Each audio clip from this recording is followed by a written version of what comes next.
Well, it's time for our Daily Discourse Wednesday, marked 64 years since Burundi and Rwanda gained independence from Belgium after first being colonized by Germany. The two neighbors in Africa's Great Lakes region share deep historical and cultural ties, but they've followed different political paths since 1962.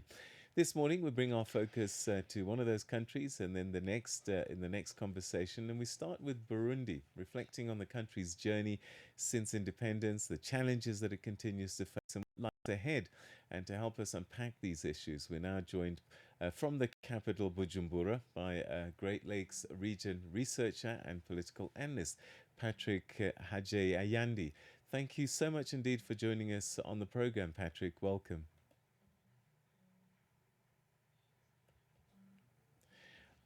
Patrick, Burundi Uh, marks. Yeah, can you hear me? All right. So Patrick, Burundi marks 64 years of independence, and I wonder how would you assess the country's political journey since the 1st of July, 1962? They got their independence the same day as Rwanda, but their stories have been quite different, haven't they? Tell us about Burundi.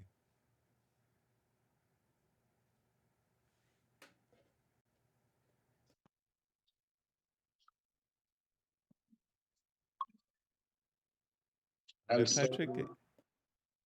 Yeah, I can hear you. The internet is not stable, as they said. I'm sorry. Okay, we can hear you So, now. Please carry on. yeah, let's try. Okay, thank you so much for having me this morning. And as you said, indeed, yesterday we celebrated 64 years of independence of Burundi.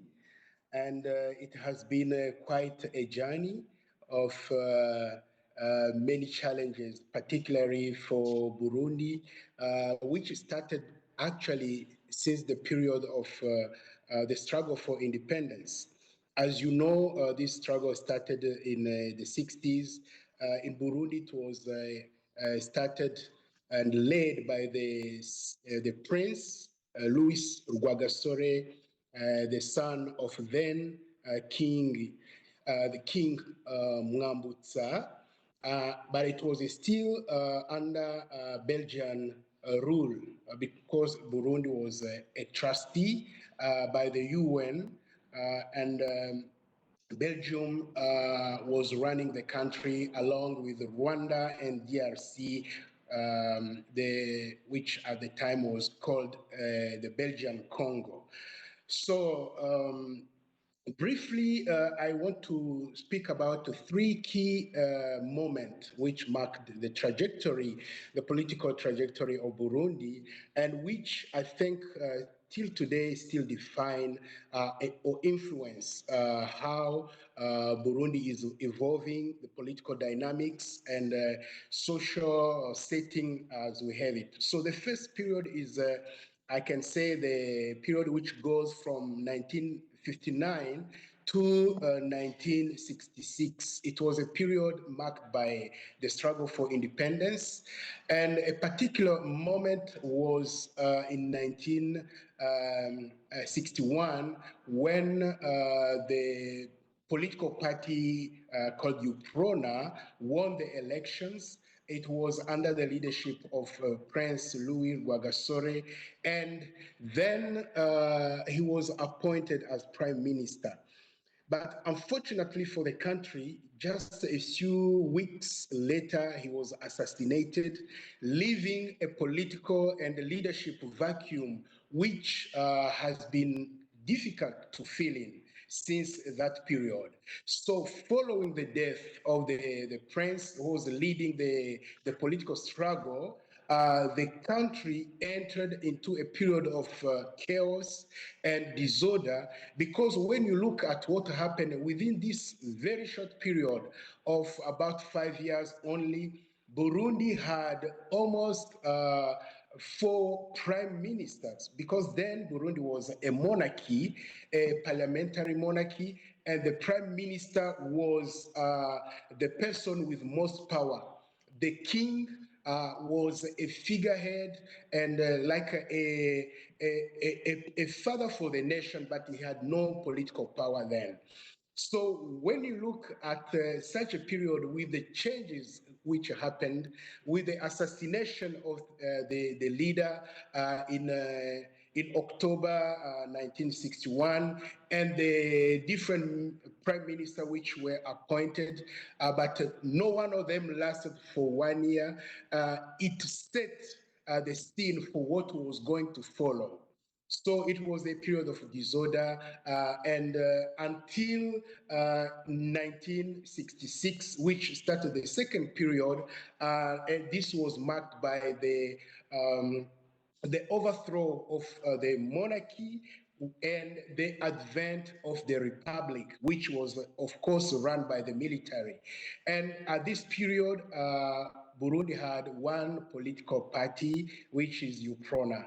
So this period also is another difficult period because it was marked by a lot of bloodshed, a lot of execution of political leaders, and which culminated in 1972 into the first genocide against the Hutus of Burundi. Of course, this genocide is not very well known, but it is a crucial period which has defined how the relationship within the country and how strong and or weak the social fabric of Burundian has been.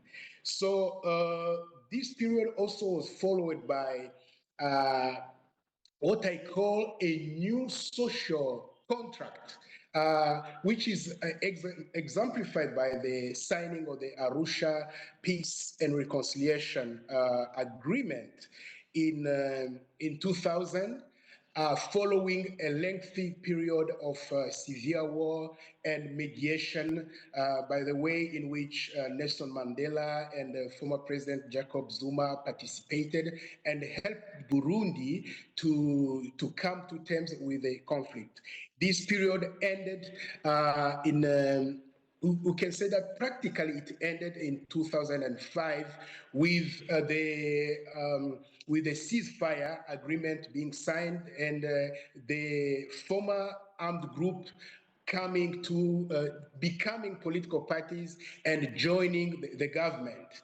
So, and since then, Burundi has been trying to emerge for the years of conflict, of violence, and with difficulty. But when you look at what has happened until now, there are some moments when you can say some positive things have been done, and but a lot of challenges also remain which need to be addressed, of course, by everyone, starting with the political leadership and also the whole population of Burundi together, trying to solve the problem that the country is facing. So, in a nutshell, those are the things I can mention. Of course, the history is long and a lot of happened in the middle, but I just want to mention those key moments so that anyone who has someone who does not know about Burundi could understand that those key moments are defining ones. Thank you. And it is been a fascinating history of this country, and a lot of the politics actually, particularly in recent years, linked to Rwanda, interestingly, and they were once one territory. Is there still a connection between the two, even though there was a line drawn in the sand back in 62? For the moment, when you look at the people, the relationship between the Burundian and the Rwandan people, there is a lot of relationship because there have been intermarriages, and the two people themselves they are considered as brothers and sisters. So there is a lot of Rwandan living currently in Burundi. There is a lot of Burundian living in Rwanda. The relationship at the level of the citizens, it's a normal relationship.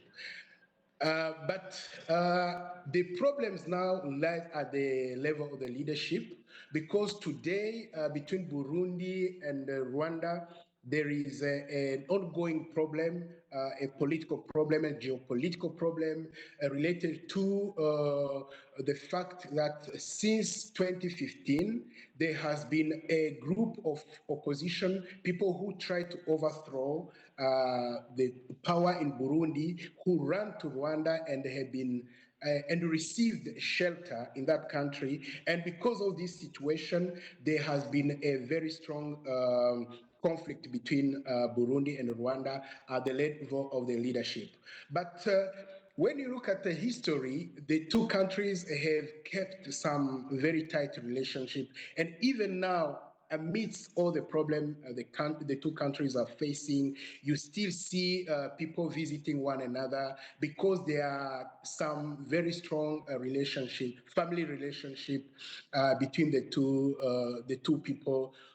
And it is not easy to create a situation where Burundian and Rwandan cannot relate as two nations which are considered as brothers, or are twin countries. That's what they say Right. most of the time.